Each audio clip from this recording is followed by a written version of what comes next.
Welcome back, everyone.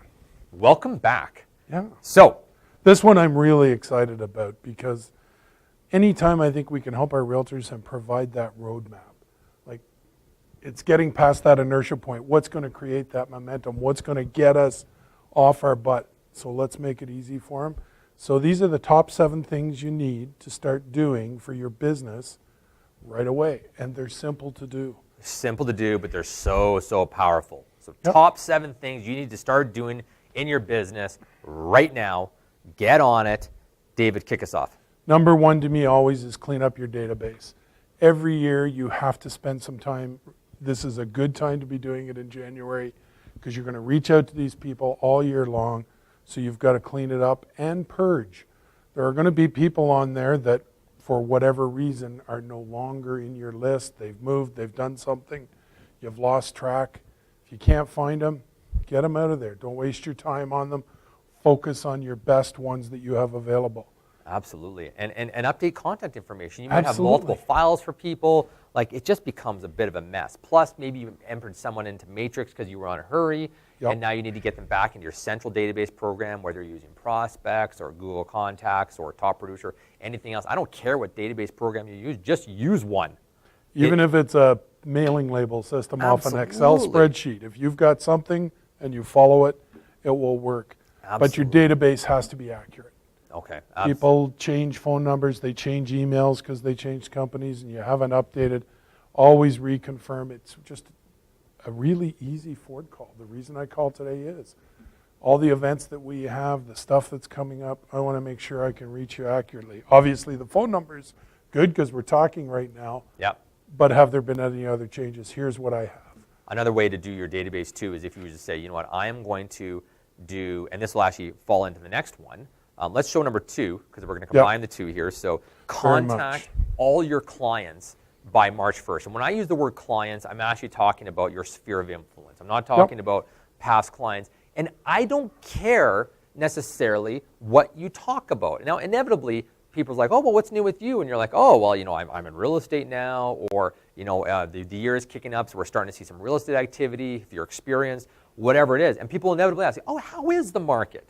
Yep. And now you can go through your, you know, the spiel on that, and people will be judging you, but you're just going in. When I mean judging you, you want to come across as a trusted expert, so you should sound knowledgeable.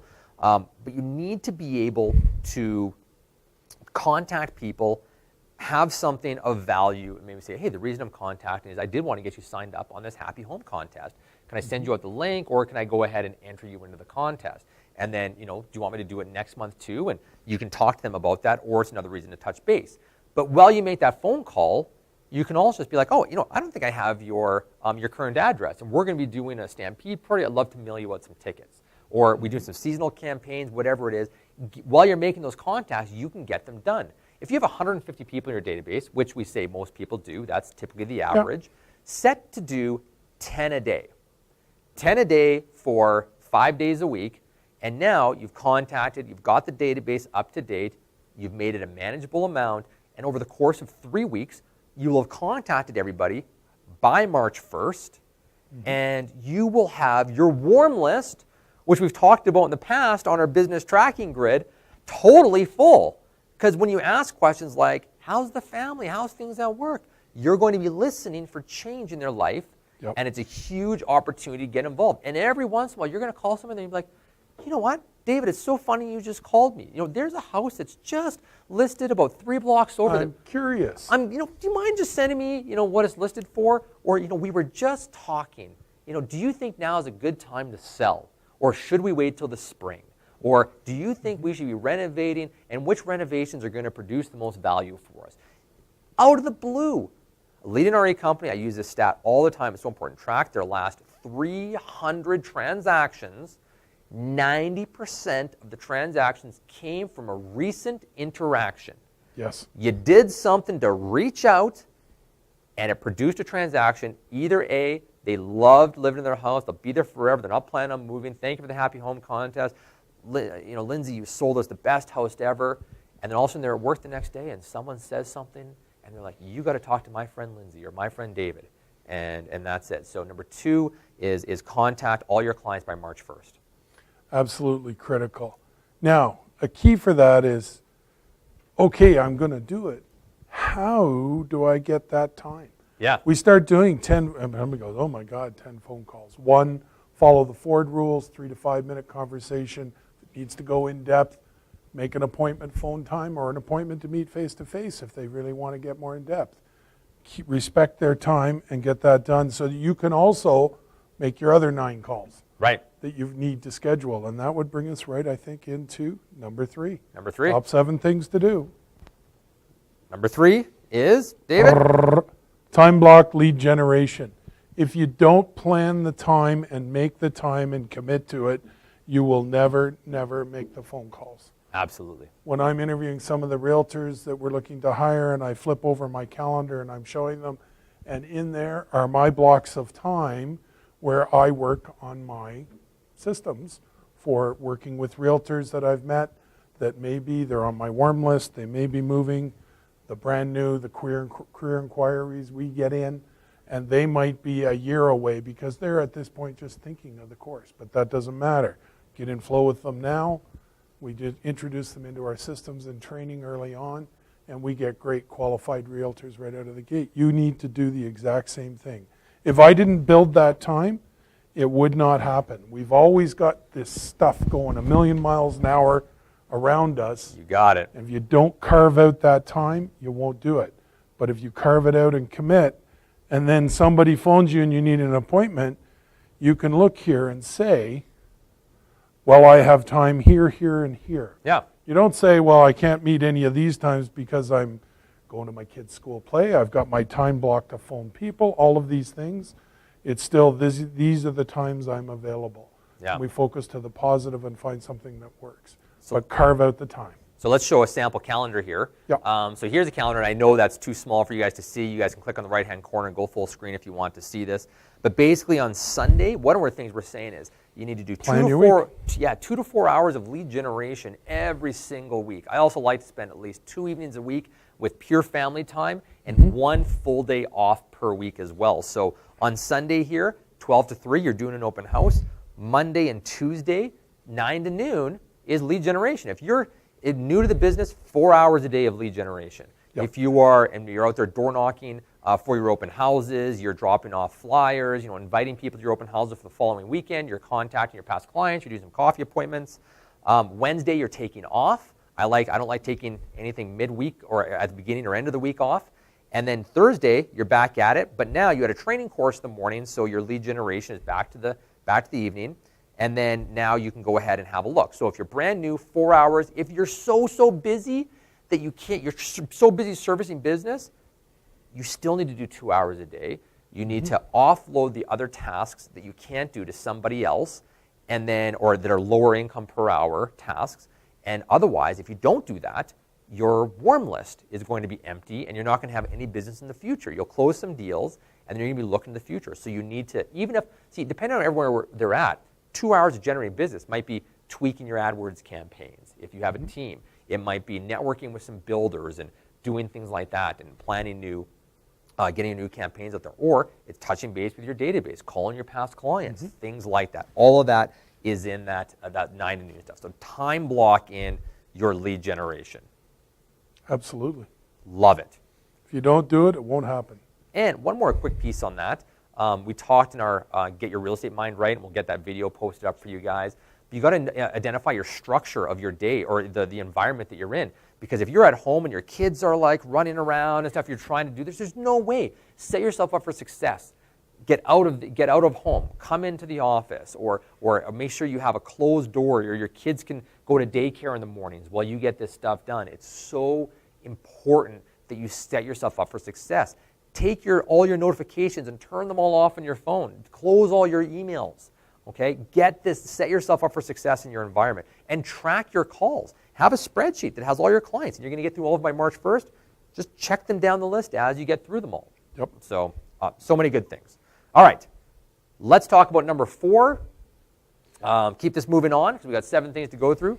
So number 4, if you have less than 5 lead sources in your business, add 1 more. Absolutely. So one of the things we teach in our bachelor program, and is applicable to whether you're making $50 a year or $500,000 a year, you should have 5 marketing pillars in your business. There's going to be times a year that open houses aren't working well.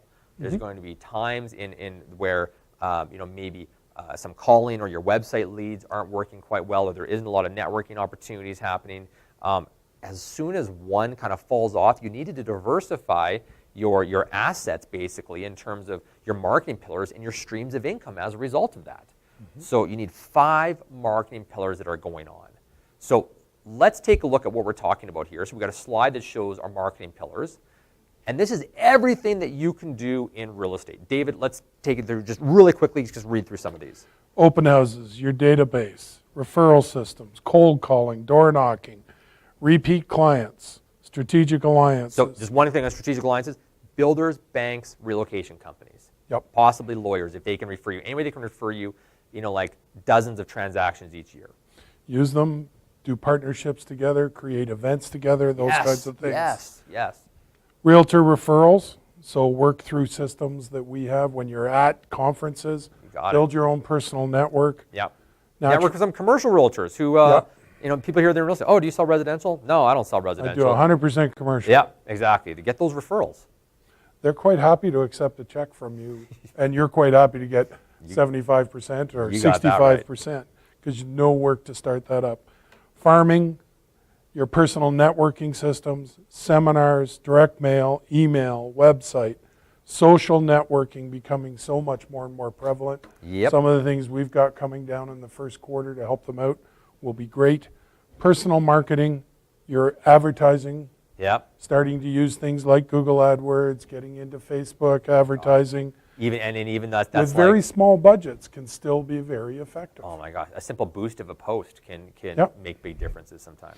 And for sale by owners, there's still ways to market and go after those people. Absolutely. Because almost everything still sells on MLS. When we have a superheated market and everything is selling, for FSBOs are going to sell all by their own because we got to go find inventory. Right now, with an 8-month of supply, do you think FSBOs are having a challenge getting their homes sold? Yeah. I know a couple of realtors have been very effective introducing that into their marketing pillar in the last 12 months. I know one that's done over 12 deals from it. So step outside your comfort zone, add on one more marketing pillar. Absolutely. Okay, let's talk about number 5 here. Number 5, explore and test digital marketing. Now, there's a couple criteria here. You need to have a website in order to do this. So get your one from Conversion. I don't care who you get it from. Get it from My Real Page, Real Estate Webmasters, whatever it is.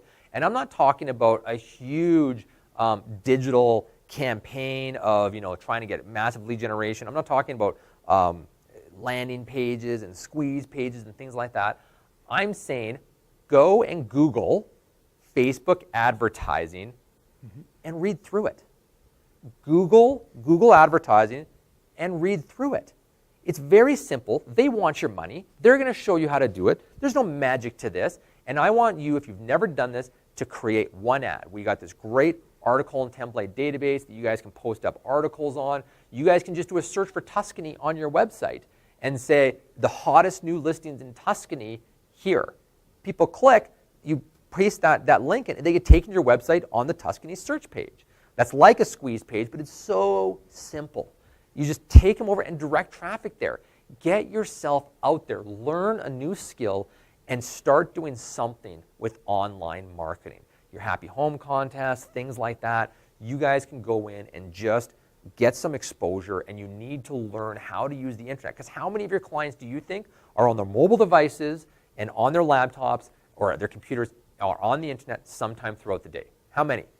All of them except Ali Mawani. That's right. Mr. Flip Phone himself. Only guy I know who has a flip phone. That's right. But so if you don't understand this game at all, and if you're not willing to, and I said, explore and test digital marketing. I'm not saying make it huge. You just need to explore it because you need to get your message out to the world if you have a message, and you need to understand the basics. So you need to start learning about it. Well, and really, it's taking the concepts we used pre-digital and just changing and formatting it to go into digital. Totally. With a more targeted search, though. Totally. Much easier. Love it. Love it. All right, number 6, David. Track your business and finances. If you don't know where you've been, you don't know where you're going. Oh, gosh, this is just huge, huge. Absolutely. And we've got some great materials, business tracking forms available for you. Track it, know where your business is coming from. Make sure you're hitting your goals. If you see an area of the week, the simple one we've already shown you, the Ninja Grid of moving to warm to hot to close to all the way through is one of your first basic forms. But then recording everything that you're doing. But think about the other side, the business side of your business. We teach right away, one of the first things we teach in our bachelor program is that foundation. And when I'm talking to brand new realtors, and when you talk about that structure you need to build to run your business, you have to have that solid financial footing. You're a business owner. Have your GST number, track your expenses. Don't get into trouble with the CRA. When your money's coming in, dispersing it correctly so that you're never going to have those financial challenges. And as Lindsay teaches in the course how he started out, he learned valuable lessons from it. I did. Huge valuable lesson. I know a lot of realtors out there are learning the valuable lessons right now. Yeah. And 'tis the season as we start wrapping up year end and looking through and doing our financial stuff. You need to track it. If you guys go into the virtual office, professional development, into the bachelor program section, you're going to see a bunch of tracking forms. We have a GST form in there as well that you guys will be able to track your finances and your GST. And just once a month you prep that form, you get an idea and you're like, oh my gosh, like I didn't realize my cell phone bill was so high. Or, oh my gosh, like I didn't realize I was still paying for that bus bench. Or Exactly. whatever it happens to be. Get clear, you guys, get clear. Always looking at your expenses. We talk about this with realtors when we bring them on. It's a challenge when you're launching. You really have to manage your costs. And also, Where can you trim? That's Where right. can you be more efficient? And also, don't forget to track your business. You had an open house, X number of people came through, make a little open house tracking spreadsheet and just say, hey, open house, here's the open house date, how many people came through, how many people signed up to get more information from me or engage with me. And you'll start seeing conversion rates and start noticing patterns. And where do they go? Right onto your warm list. That's exactly right. So your actual, your marketing pillars, you need to have tracking mechanisms in place for them because you should be demanding a return on your investment for that. Mm-hmm. All right, running out of time here. We've run out of time. We're going over now. So we're in bonus Not time. my fault. Bonus time. Number 7, start reading or listening, because I love audiobooks, to a new nonfiction business book now. Get learning. Now, Absolutely. you all have big inspirations. And people have walked this path so many times before. And people, full-time job is exploring this stuff, or they've built large businesses and things like that. You need that inspiration. If you don't know someone around you that's made multiple millions of dollars in business, and this is something that your goal is, well, if I don't have these friends, I know that I got to surround myself with some of these people. So I listen to books.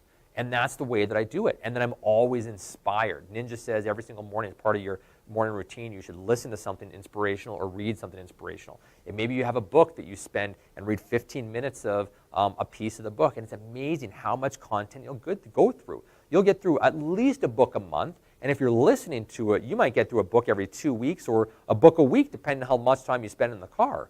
Mm-hmm. So it's amazing. Audible.com, or even better, go to your public library. Sign up online. They have all the business books for free. For free. Great tip. Yeah, just this library. And they're all audiobooks. So you just, on your computer, go in, you can get them on your mobile device, and you're listening to business books for free. So it's absolutely imperative. Just, go through. We got tons of recommendations out there. Just post up on our CR page which one people should chat with or start with. It doesn't matter. One of the ones that I recommend right away, and I got to give a big shout out to Dennis Herstick for this, The War of Art by Stephen Pressfield is a great one to start with, and just get out there and start reading.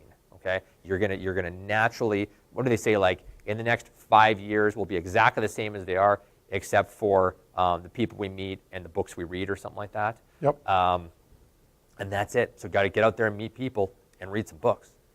You're looking for conversation starters, having read a bunch of books and chatting with people about what you've learned, imparting some knowledge, getting some going back and forth.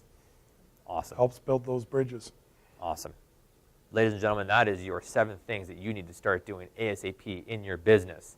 Start it today. Start Absolutely. it today. Clean up your database. Contact all your clients by March 1. Time blocked lead generation. If you have less than 5 marketing sources, add one more. Explore and test digital marketing.